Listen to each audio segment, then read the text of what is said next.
How could all this dynamic typing and coercion be useful? Well, let's talk about existence and booleans. I have my DevTools open, and much like I used the number built-in function, there's a boolean built-in function to try to convert. Again, I don't recommend that you use these. However, they're useful for demonstration purposes. So if I'm converting to a boolean, true or false, some different values, let's see what happens. When I try to convert undefined to a boolean, undefined becomes false when it's converted in the JavaScript engine. How about null? Null is false.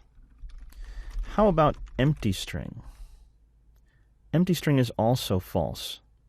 So all of these things that imply the lack of existence, they convert to false.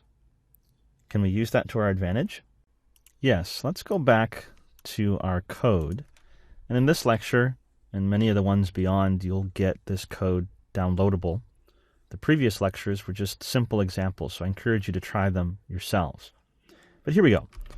I'm going to set var a, and I'm not going to set it equal to any value. Let's suppose I have some code that I won't write that goes out to the internet and looks for a value. And if it finds it, then it sets a equal to that value. I can then say an if statement. Whatever I put inside the parentheses of an if statement, it will attempt to convert or coerce to a boolean, true or false. So it doesn't really matter what a is. If I put it inside the if as the statement, as the thing I'm checking, it will attempt to convert it to a boolean. So I can go console.log something is there.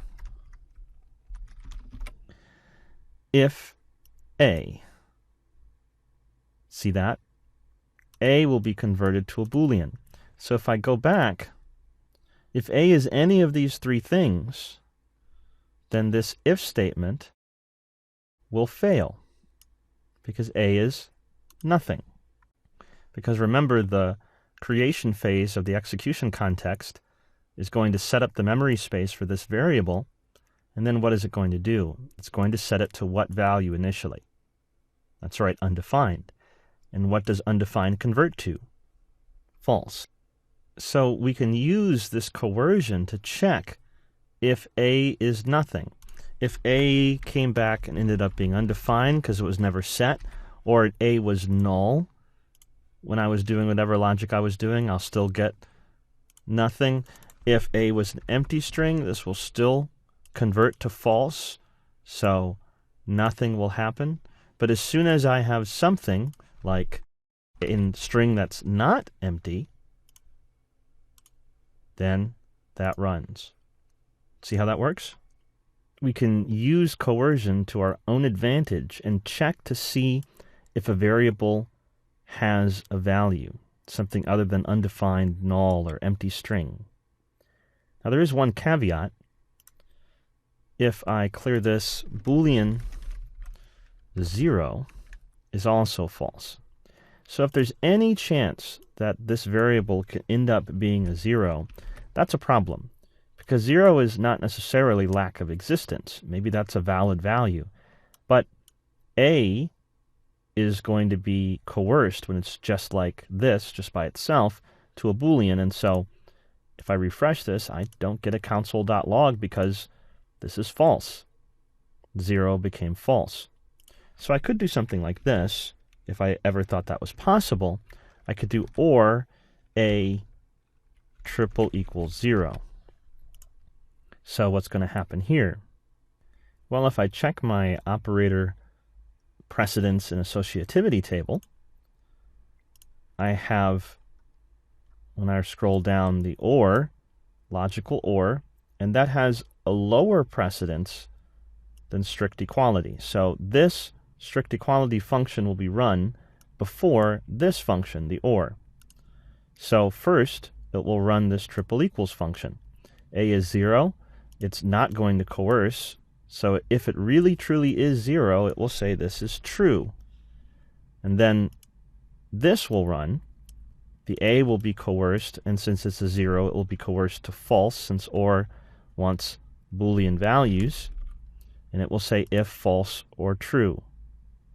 And OR, when I say false or true, returns true. If either one is true or both are true, this function returns true.